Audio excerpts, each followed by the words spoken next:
Alors, ce qui se fait parfois aussi, c'est à la place de ternir le papier avec du gris comme ça, c'est de mettre de la texture. Donc il est possible d'aller chercher ou de photographier soi-même une texture de papier, par exemple du papier recyclé, et de la mettre en tant qu'image dans le fond de la page.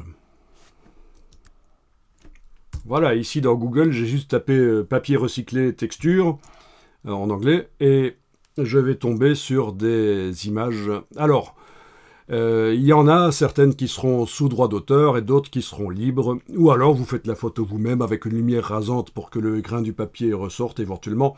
Peu importe, mais le fait est que ça, on peut le mettre en fond de page et donner un aspect plus naturel à une publication. Ça peut être sympa aussi. Il faut évidemment trouver une texture de papier qui est bien photographiée en haute définition et qui est libre de droit. Je vous montre la procédure parce que, bien sûr, toutes les images qui viennent du web ne sont pas libres de droit. Il y en a qui sont à vendre dans des banques d'images, notamment la banque d'images de Adobe, mais ce n'est pas la seule. Et sinon, on peut essayer de trouver sur le web des images gratuites. C'est pas interdit. Tant qu'on va chercher des images sur lesquelles il n'y a pas de droit d'auteur. Alors, je préviens tout de suite, il y a une erreur habituelle, c'est le terme libre de droit. Une image libre de droit n'est pas une image sur laquelle il n'y a pas de droit d'auteur. C'est une image, c'est un type de licence particulier, mais il faut quand même acheter l'image. Donc, je vous montre ici, comme ça vous voyez la procédure. D'abord, je vais aller dans un moteur de recherche qui va être Bing. Je suis en train de vous montrer la procédure pour aller chercher des images que vous avez le droit d'utiliser sur le web. D'aller chercher sur le web des images que vous avez le droit d'utiliser, même pour imprimer. Voilà, la phrase est plus correcte comme ça. Même pour des produits commerciaux. Donc j'utilise Bing parce que il y a un petit bouton qui permet d'afficher les images en haute définition et ce n'est pas toujours le cas ailleurs pour des questions de procès entre le moteur de recherche et certaines banques d'images. Mais Bing, ça doit marcher. Alors je vais essayer la même recherche, mais bien sûr, d'autres recherches donneraient d'autres résultats. Je vais à la partie images. Voilà les résultats. Je vais enclencher les filtres. Je vais demander taille d'image très grand format, parce que bien sûr c'est de la texture, il ne faudrait pas que ce soit pixelisé dans le fond de la page. Donc j'obtiens des choses en grand format, relativement, certains plus que d'autres. On peut aussi déterminer un nombre de pixels minimum avec la fonction au moins, mais je ne vais pas le faire ici. Au niveau de la licence ici, vous avez les Creative Commons, et dans les Creative Commons, il y a différents types de licences. Quand on utilise parfois les images, on a le droit de les utiliser même pour des travaux commerciaux, mais il faut parfois citer l'auteur quelque part, l'auteur de la photo. Parfois on n'a pas le droit de modifier la photo, on peut l'utiliser mais pas la modifier. Bon. Et sinon, vous avez le domaine public. Alors, pour les Creative Commons, si vous voulez en savoir plus, il y a plein de sites qui vont vous expliquer ce qu'est le CC, le Creative Commons. Notamment Wikipédia va vous expliquer ça. Le domaine public, ce sont des images sur lesquelles il n'y a aucun droit d'auteur. Elles sont dans le domaine public, comme leur nom l'indique, soit parce qu'elles sont vieilles, et ce sont des photos qui ont plus de 50, 60 ou 70 ans, ça dépend des cas. Soit l'auteur de la photo, dès le départ, a dit que c'est une image du domaine public, il ne revendique pas de droit d'auteur sur la photo. Et donc vous allez tomber sur des textures que vous allez pouvoir télécharger et importer dans le bloc en tant qu'image. Il est même possible qu'il y ait certaines textures, notamment ici c'est du papier craft je pense ou quelque chose du genre, qui soient des motifs, et donc avec Photoshop on peut la charger en tant que motif et remplir n'importe quelle surface avec, et ça va marcher, c'est un motif au raccord, et on ne verra pas les bords des images. Ça, c'est aussi une possibilité. Mais la plupart du temps, pour les textures de papier, ce seront des feuilles photographiées en entier de ce genre-là.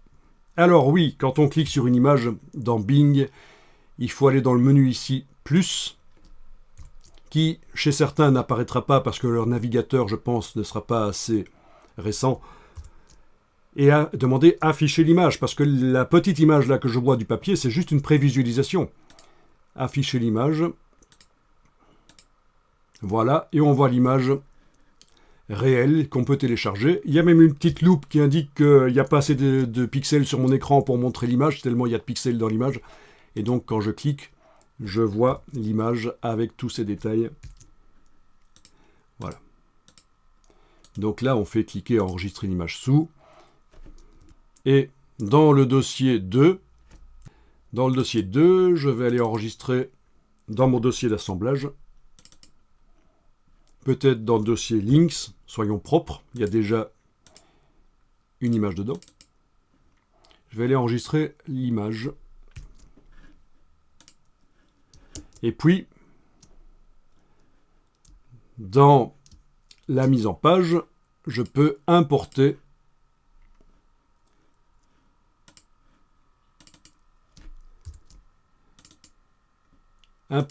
l'image.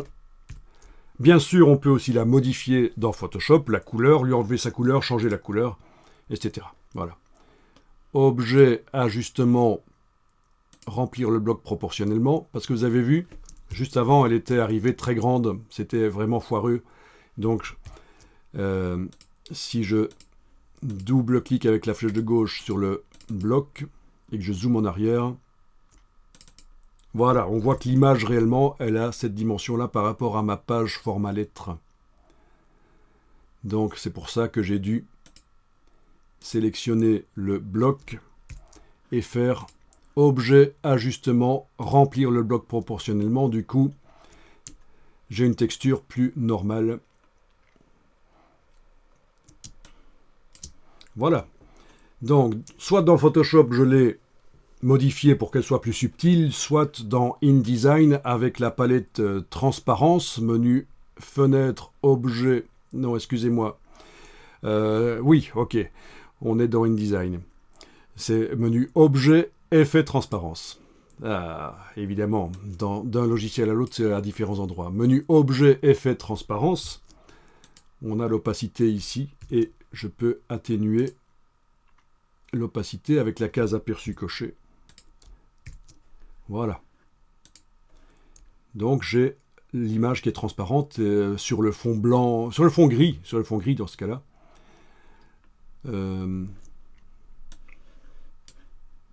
Oui, elle est dans le calque.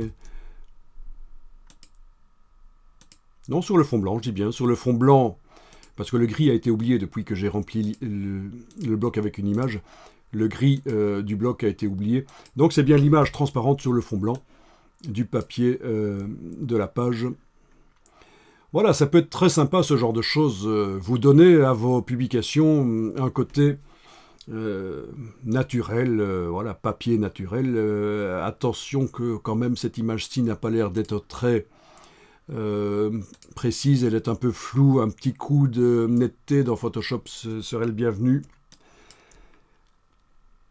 Bon, bien sûr, c'est du fake. C'est pas réellement une impression sur papier recyclé. C'est juste de l'encre qui va venir sur le papier blanc et donner l'impression que c'est du papier recyclé.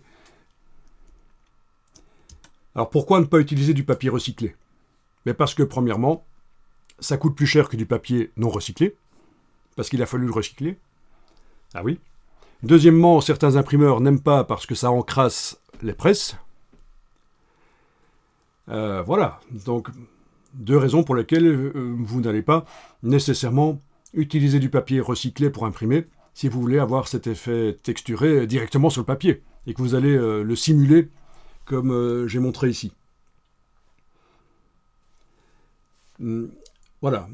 Mais évidemment, si vous êtes dans un mouvement écologique et que c'est important pour vous d'imprimer sur du papier recyclé, même si ça coûte plus cher, même si l'imprimeur va vous dire que c'est un peu ennuyeux parce que la presse, il va y avoir des fibres peut-être qui vont rester dans la presse et ça va être un nettoyage ennuyeux.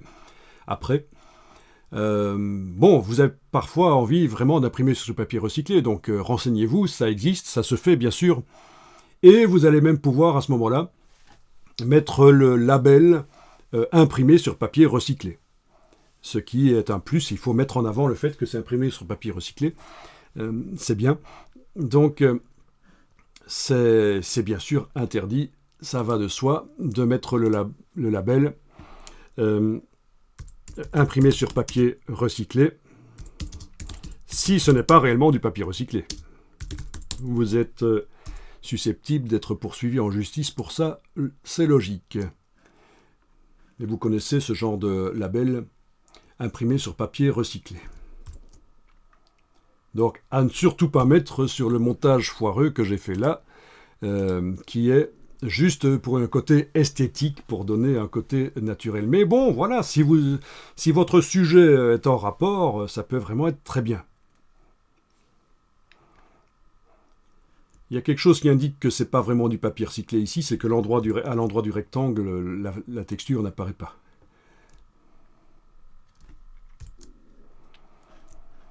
Ok, je vais enregistrer ça chez moi comme exemple. Comme ça, vous aurez, je vais l'enregistrer comme ça. Quand je vais vous refiler les documents, vous aurez ça. Par contre, ici, je vais annuler CTRL-Z plusieurs fois. Il ne veut pas le faire, donc je vais devoir en fait retirer l'image du bloc. Oui, je vais retirer l'image du bloc. Touche suppression, voilà. Et je retrouve ce que vous avez, vous, un fond gris. Et on va continuer à parler un peu de ce fond gris. Donc là, c'est juste de l'encre qui arrivera sur le papier pour donner cet effet punch aux images.